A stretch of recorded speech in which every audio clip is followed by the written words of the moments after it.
ಶಿರಾ ನಗರದಲ್ಲಿರುವ ಇಲ್ಲಿನ James education trust ಅಡಿಯಲ್ಲಿರುವ ವಿಧಾನ ಪರಿಷತ್ ಶಾಸಕರು ಹಾಗೂ ಮಧುಗಿರಿ ಸಂಘಟನಾತ್ಮಕ ಜಿಲ್ಲೆಯ ಜಿಲ್ಲಾಧ್ಯಕ್ಷರಾದ ಚಿದಾನಂದ ಎಂ ಗೌಡ ಅವರ ಮಾಲೀಕತ್ವದ ಪ್ರೆಸಿಡೆನ್ಸಿ ಪದವಿ ಪೂರ್ವ ಕಾಲೇಜಿನಲ್ಲಿ ಇಂದು ಅತ್ಯಂತ ಅರ್ಥಪೂರ್ಣವಾಗಿ ವಿಶ್ವ ಮಾನವ ದಿನಾಚರಣೆ ಮತ್ತು ದ್ವಿತೀಯ ಪಿಯುಸಿ ವಿದ್ಯಾರ್ಥಿಗಳಿಗೆ ಬೀಳ್ಕೊಡುಗೆ ಸಮಾರಂಭವನ್ನು ಹಮ್ಮಿಕೊಳ್ಳಲಾಗಿತ್ತು.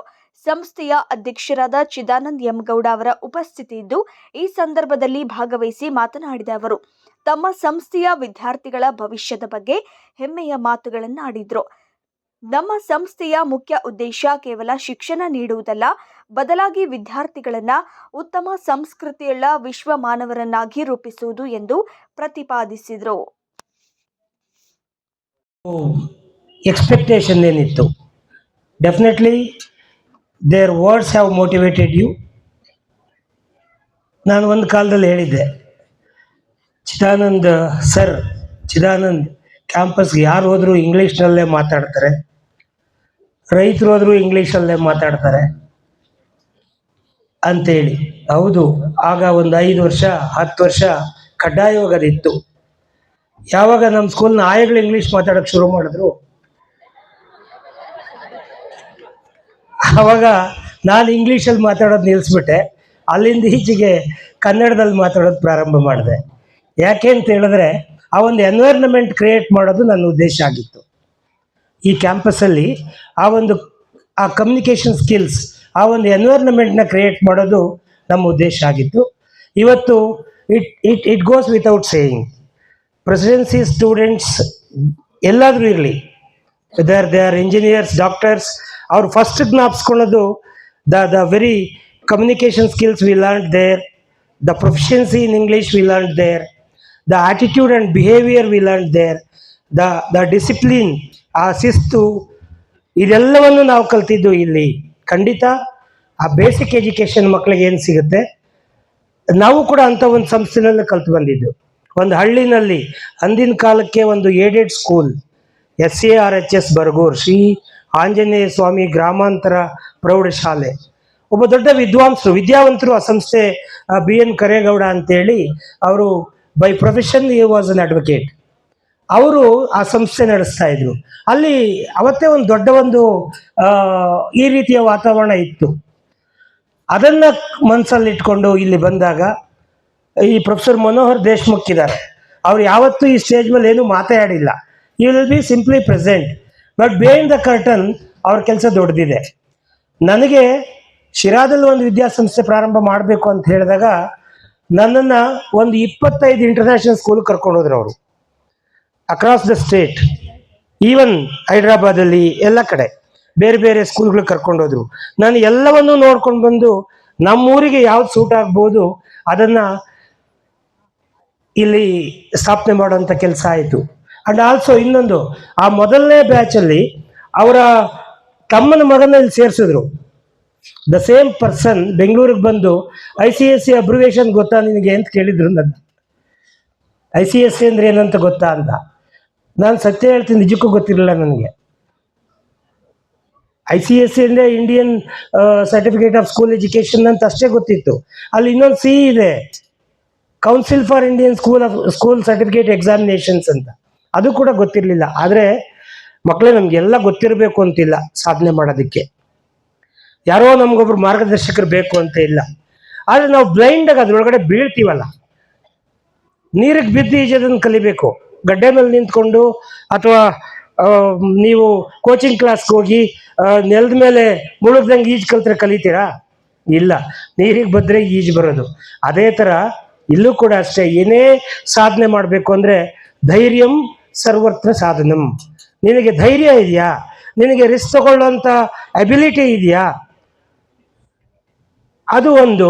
ಇನ್ನೊಂದು, ನನ್ನ ಹತ್ರ ಏನು ಇರಲಿಲ್ಲ ಕಳ್ಕೊಳ್ಳೋದಕ್ಕೆ, ಝೀರೋ. ನಮ್ಮ ತಂದೆ ತಾಯಿ ಶ್ರೀಮಂತರಲ್ಲ, ದೊಡ್ಡ ಜಮೀನ್ದಾರರಲ್ಲ. ನಾನು ಇಲ್ಲಿಂದ ಬೆಂಗಳೂರಿಗೆ ಹೋಗ್ಬೇಕಾದ್ರೆ ನನ್ನ ಕೈಗೇನು ಕೊಟ್ಟು ಇರಲಿಲ್ಲ, ಎಜುಕೇಷನ್ ಕೊಟ್ಟಿದ್ರಷ್ಟೇ. ಹಾಗಾಗಿ ನಾನು ಏನು ಕಳ್ಕೊತೀನಿ ಅನ್ನೋ ಭಯ ಇರಲಿಲ್ಲ.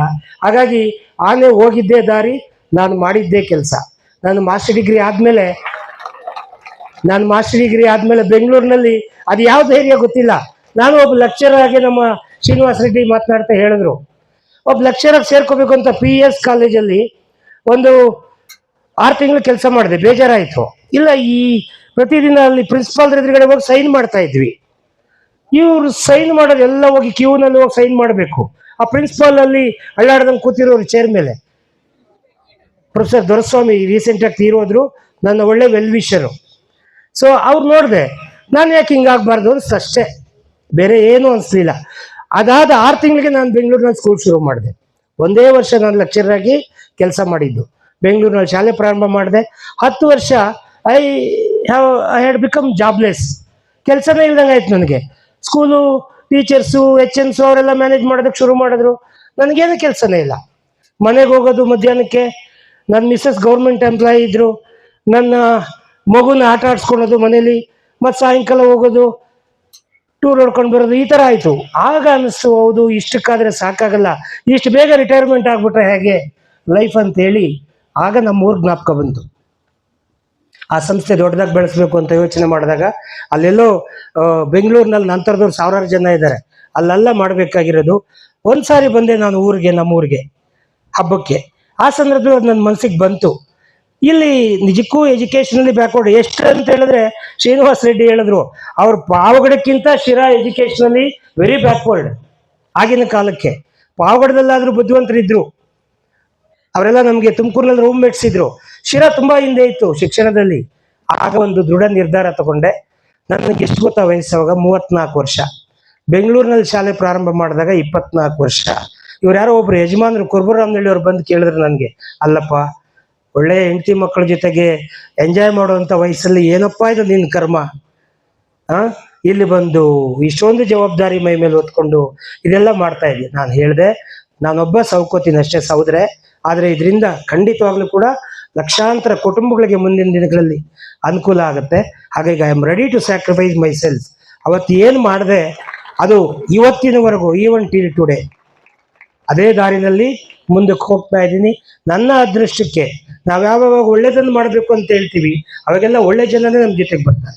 It may be your principal mister Raghu ಅಥವಾ ಸೋಮಶೇಖರ್ ಇರ್ಬೋದು, ನಿಮ್ಮೆಲ್ಲ ಶಿಕ್ಷಕರು, ಅವರು ವಿನೋದ್ ಇರ್ಬೋದು, ಅಥವಾ ನಿಮ್ಮ ಮಂಜುನಾಥ್ ಸರ್ ಇರ್ಬೋದು, ನೀವು ಎಲ್ಲರೂ ಕೂಡ ಒಬ್ರಿಗಿಂತ ಒಬ್ಬರು ಅವರೆಲ್ಲರೂ ಕೂಡ ಡೆಡಿಕೇಟೆಡ್ ಆಗಿ, ಇದು ನಾವು ಹೆಂಗೆ ರೂಢಿಸ್ತೀವಿ ಹಂಗೆ ಹೋಗುತ್ತೆ.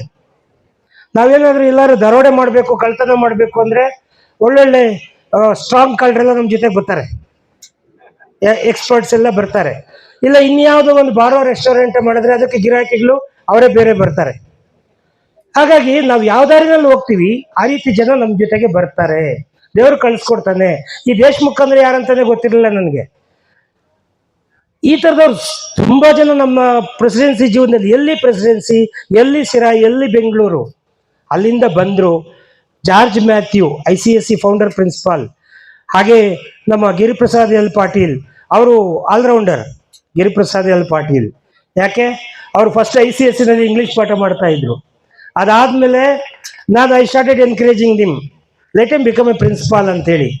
ನಮಗೆ ಪಾಠ ಮಾಡೋಕ್ಕೆ ಮೇಷ್ಟ್ರು ಸಿಗ್ತಾರೆ, ಆದರೆ ಮಾಡ್ಸೋಕ್ಕೆ ಮೇಷ್ಟ್ರು ಸಿಗೋದು ಕಷ್ಟ, ಗೊತ್ತಾಯ್ತಾ?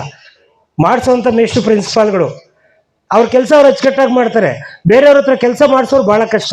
ಹಾಗಾಗಿ I started motivating him as A principal. ಅದನ್ನೂ ಮಾಡಿದ್ರು. ಅದಾದ ನಂತರ ಈಗ ಎಲ್ಲ ಒಂದು ಕಡೆ ಅಡ್ಮಿನಿಸ್ಟ್ರೇಷನ್ಗೆ ಎಂಟೈರ್ ಇದನ್ನು ನೋಡೋದಕ್ಕೆ ಬೇಕು ಅಂತ ಹೇಳಿದಾಗ ಹಿ ಹಸ್ ಟೇಕನ್ ದಟ್ ರೆಸ್ಪಾನ್ಸಿಬಿಲಿಟಿ ಆಲ್ಸೋ. ಹಾಗಾಗಿ ಒಂದು ಈಗ ಯಾರೋ ಒಬ್ರು ಆಶಾ ಕಿರಣ ಅಂತ CBSEನಲ್ಲಿ ಮೇಡಮ್ ಇದ್ದಾರೆ. ಎಲ್ಲರೂ ಕೂಡ ಒಬ್ರಿಗೊಂದು ಒಬ್ರು ಡೆಡಿಕೇಟ್ ಆಗಿ ಮಾಡ್ತಾ ಇದ್ದಾರೆ. ಜೀನಿ ಪರಿಶುದ್ಧ ನೀರು, ಮದುವೆ ಸೇರಿದಂತೆ ಇತರೆ ಸಮಾರಂಭಗಳಿಗೆ ಹೋಲ್ಸೇಲ್ ದರದಲ್ಲಿ ಮಿನರಲ್ ವಾಟರ್ ಲಭ್ಯ. ಸೂಪರ್ ಮಾರ್ಕೆಟ್, ಹೋಟೆಲ್, ರೆಸ್ಟೋರೆಂಟ್ಗಳಿಗೂ ಜೀನಿ ಮಿನರಲ್ ವಾಟರ್ ಸರಬರಾಜು ಮಾಡಲಾಗುತ್ತೆ. ಈ ಕೂಡಲೇ ಸಂಪರ್ಕಿಸಿ 7624931166. ನಿಮ್ಮ ಬಹುತೇಕ ಆರೋಗ್ಯ ಸಮಸ್ಯೆಗೆ ಗ್ಯಾಸ್ಟ್ರಿಕ್ ಕಾರಣ. ಗ್ಯಾಸ್ಟ್ರಿಕ್ನಿಂದ ಮುಕ್ತಿ ಹೊಂದಿದ್ರೆ ನೀವು ಆರೋಗ್ಯವಾಗಿರ್ತೀರ. ಪ್ರತಿದಿನ ಜೀನಿ ಗ್ಯಾಸ್ಟ್ರಿಕ್ ರಿಲೀಫ್ ಸೇವಿಸಿ, ಇದು ಗ್ಯಾಸ್ಟ್ರಿಕ್ಗೆ ಉತ್ತಮ ಆಹಾರ. ಜೀನಿ ಗ್ಯಾಸ್ಟ್ರಿಕ್ ರಿಲೀಫ್ ಎಲ್ಲಾ ಮೆಡಿಕಲ್ ಶಾಪ್ಗಳು ಹಾಗೂ ದಿನಸಿ ಅಂಗಡಿಗಳಲ್ಲಿ ಲಭ್ಯ.